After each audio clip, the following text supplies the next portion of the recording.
Seperti petir di siang hari bolong, Pak. Adalah satu cobaan yang sangat ringan. Ya. Bagaimana menghadapinya itu? Tenang-tenang aja. Udah biasa. Berserah, Pak ya. Berserah.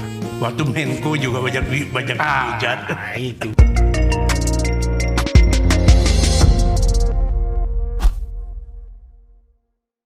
Salam sehat dan waras, bahagia tanpa narkoba. Saya merasa terhormat sekali pada sore hari ini saya punya kesempatan untuk berbicara dengan seorang tokoh nasional dan juga pernah menduduki jabatan penting di negara ini. Dan sebagai tokoh tentu Bapak Abu Rizal Bakri sudah punya pengalaman menangani berbagai permasalahan baik yang di luar negeri maupun di dalam negeri. Selamat sore Pak Ical, saya boleh panggil Pak Ical, Pak ya? Boleh dong. Nama saya panggil Pak Arman juga boleh kan? Boleh. Tentu saja pengalaman-pengalaman beliau dalam menangani persoalan dan permasalahan di tengah-tengah masyarakat dan di negara berbeda dengan pengalaman ketika menangani permasalahan dalam keluarga sendiri. Nah, seperti kita ketahui baru-baru ini Ananda Ardi terjerat masalah narkotika dengan menantu. Tentu ini menjadi permasalahan yang sangat serius, bahkan mungkin seperti petir di siang hari bolong, Pak ya. Nah, para orang tua saat ini juga banyak mengalami permasalahan yang sama, tetapi tidak tahu dan kurang begitu paham bagaimana harus mengelola situasi kebatinan di rumah dengan anak-anak dan keluarga. Nah, pada kesempatan ini dengan sangat hormat kita minta Pak Ical berkenan untuk bercerita pengalamannya menghadapi permasalahan di tengah keluarga, terutama bagi anak-anak yang terpapar narkoba.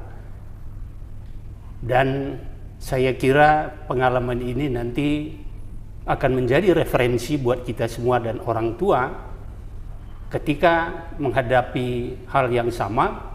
Kita tidak perlu panik, kita tidak perlu gelisah, bahkan dengan ketidaktenangan kesabaran kita bisa menjadi kontraproduktif.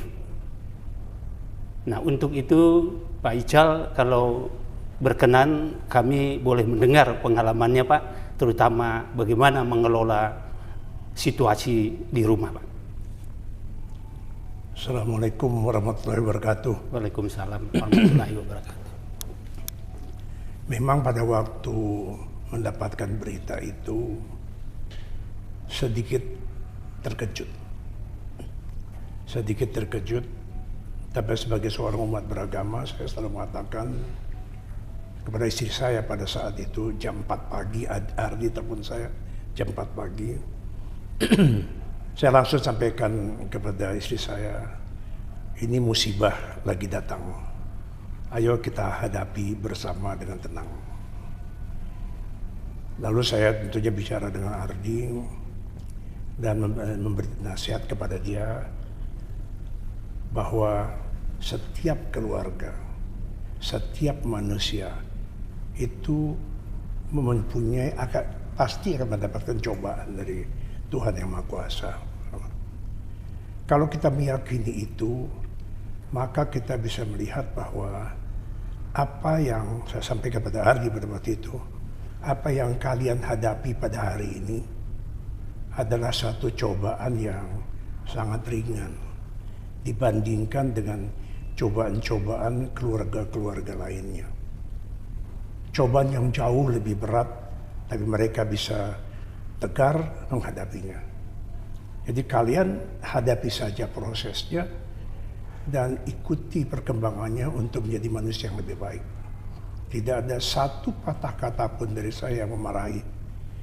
Sama sekali tidak ada. Sama sekali tidak ada memarahi, apalagi berteriak, menyinggung saja tidak.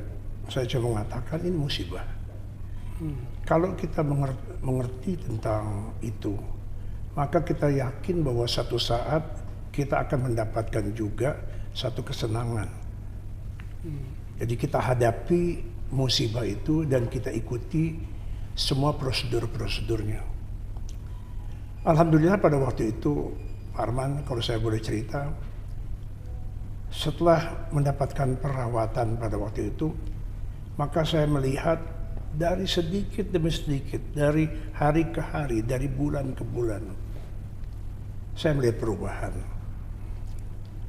Perubahan lebih taat menjalankan perintah agamanya, lebih sering berolahraga, lebih sering mengikuti satu pelajaran psikologis yang diajarkan oleh pembimbing. Ya.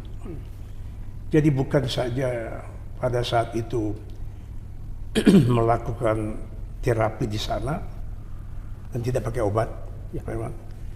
Dan kemudian, tapi di situ diajarkan banyak sekali masalah, termasuk yang mereka barangkali belum tahu pada waktu itu. Saya sebagai orang tuanya hanya memonitor dan berdoa jauh agar masalah ini bisa cepat selesai. Alhamdulillah bahwa bisa dapat cepat selesai, meskipun pada saat itu lagi latihan, Ardi jatuh, geger otak, gitu, geger otak. Tapi alhamdulillah bisa selesai dengan baik. Perubahan-perubahan, kalau kita hadapi musibah dengan baik, dengan selalu tawakal kepada Tuhan Yang Maha Kuasa, maka kita akan bisa menghadapi dengan tenang. Iya. Saya kira ini yang kita hadapi, seluruh keluarga hadapi. Tentu banyak cemoohan, iya, banyak. Ada bullying, itu Pak, ya, tekanan media, tekanan iya, media dan sebagainya. Bagaimana menghadapinya itu? Tenang aja, udah biasa. Berserah Pak ya. Berserah. Waktu Menko juga banyak dihujat. Itu betul Pak. Jadi biasa saja kan, di dalam hidup ini kan ada yang senang, ada yang tidak senang. Iya, betul. Ada yang senang melihat orang susah, ada yang susah melihat orang susah. Gitu. Itu. Jadi ya kita hadapi dengan biasa, dan saya harapkan kalau ada keluarga yang mengalami yang sama, barangkali saya tidak bisa mengatakan kalau sudah pada satu tahap kecanduan yang luar biasa. Ya. Karena saya tidak mengalaminya. Ya. Tapi pada waktu saya Menko Kesra kan saya juga berhubungan dengan BNN. Ya, betul. Terutama soal jarum suntik. Ya. Pada waktu itu. Ya. Ya. Saya juga ikut waktu itu mengalami Pak. Di mana ada perbedaan pendapat, perbedaan prioritas. Ya. Tapi saya tetap taat aturan Pak. Ya alhamdulillah bahwa kalau kita hadapi dengan tenang, dan bagi orang-orang tua sebaiknya membimbing dan bukan menyalahkan, dan bukan langsung menghapuskan dia dari daftar anak-anaknya. Iya, itu yang terjadi sekarang ini Pak. Bisa terjadi seperti itu, dan bahkan dijauhi Pak ya. Harus dijauhi, harus disayangi. Sayang. Bukan malah dimusuhi dan mengatakan, wah nama saya rusak karena kamu. Nah itu nggak pernah boleh kita ucapkan. Tidak boleh. Ya. Hidup biasa, manusia selalu ada salah, selalu ada cobaan, dan di balik itu semua tentu ada yang baiknya. Ya, apa kira-kira yang baiknya sekarang Pak? Tadi saya sampaikan yang baiknya sekarang, saya lihat bahwa mereka lebih down to earth. Oke. Lebih down to earth. Mereka juga, saya katakan, kalau dulu sholatnya belang bonteng, sekarang sholatnya 5 waktu. Dalam memandang persoalan itu, memandang persoalan tidak dengan persoalan yang mudah, dengan jawaban yang mudah. Terus kemudian berolahraga lebih baik. Saya kira satu musibah itu akhirnya membuat satu berkah bagi keluarga kami. Pak Arman. Ya. Ya, saya terima kasih kepada BNN, terima kasih juga kepada rumah sakitnya itu, Ya, rehabilitasinya, Pak. tempat rehabilitasinya. Terima kasih juga kepada semua pihak, pada polisi, pada semua pihak. Terima kasih bahwa telah mendidik anak kami sehingga menjadi jauh lebih baik. Ya. Artinya memang hidup ini tidak mungkin terlepas dari permasalahan, Pak. Ya? Tidak mungkin, Pak Arman. Ya. Jadi kalau kita mengharapkan semua baik, wah nggak mungkin terjadi. Iya. Ya, kita akan menghadapi satu atau lain hal. Iya. Kita pasti menghadapi. Ya. Ya. Dan mungkin permasalahan keluarga itu justru complicated, Pak. Ya? Dan complicated. tidak bisa kita melarikan diri karena itu udah milik kita, masa depan kita, begitu, Pak. Kalau kita melarikan diri, kita namanya pengecut. Pengecut. Pengecut. Kita hadapi dengan tenang, dengan kepala jernih. Orang ngomong apa aja, ya kita ketawa, ya cobaan buat saya. Gitu. Orang mengatakan, iya sih gini. Ya itu cobaan dari Allah, dari Tuhan buat saya, buat keluarga saya, kan gitu aja. Ya. Tapi selama ini ada pernah diskusi mengenai permasalahan narkotika di keluarga, Pak? Bukan hanya ke Ardi, mungkin anggota keluarga yang lain, cucu. Kalau anggota keluarga lain ada permasalahan dan berat, sampai ada yang meninggal dan sebagainya. Okay. Ya itu jadi anak dari sepupu begitu ya, gitu. Berat dan sebagainya. Tapi karena memang jauh dari keluarga saya, bukan jauh ikatan dekat, tapi tidak dia bermain bersama-sama dengan anak-anak, jadi mereka tidak mengetahui masalah-masalah yang berat itu. Gitu.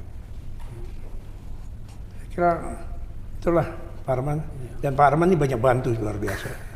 Kira-kira Pak ada pesan sama orang tua, Pak, yang mungkin mengalami permasalahan yang sama atau anak-anak kita sebagai himbauan? Ya, pesan saya minta supaya anak-anak itu menghadapinya dengan tenang dan jangan dimarahin, justru disupport dengan satu hiburan, disupport dengan semangat. Kalau kita memarahinya, lebih parah lagi dia. Kita sayangi mereka dengan cara memberikan nasihat. Kita sayangi mereka bukan dengan cara memaki-maki. Apalagi kita takut kepada omongan orang. Biasanya yang terjadi adalah takut pada omongan orang. Ya sih lu begini gitu. Terus kitanya terus mundur. Hadapi aja. Dan itu satu peran orang tua yang penting. Memberikan semangat untuk berubah, bukan malah memarahi yang membuat mereka lebih down lagi. Saya kira mudah-mudahan pesan saya ini juga bisa berguna bagi orang-orang tua yang mengalami hal yang sama. Iya, jadi anak-anakku sekalian, dari cerita Pak Ical tadi, tentu kita memahami betapa sakitnya perasaan orang tua ketika harus berhadapan dengan jerat-jerat narkoba ini. Bagaimana kasih sayang orang tua itu berebut dengan bandar narkoba. Dan ke depan nanti karir Anda itu tidak dibangun dari narkoba. Maka jauhilah narkoba. Jangan sekali-sekali terjerat memakai, apalagi mencari bagian sindikat narkoba. Dan kemudian kepada orang tua seperti tadi pesan Pak Ical, tetaplah tenang. Jangan jauhi anak-anak yang sudah terpapar narkoba. Gerakan mencegah daripada mengobati, saya kira itu sangat pas sekali. Lebih baik kita mencegah daripada kita mengobati. GMDM maju terus. Terima kasih, Pak. Pantang mundur. Pantang.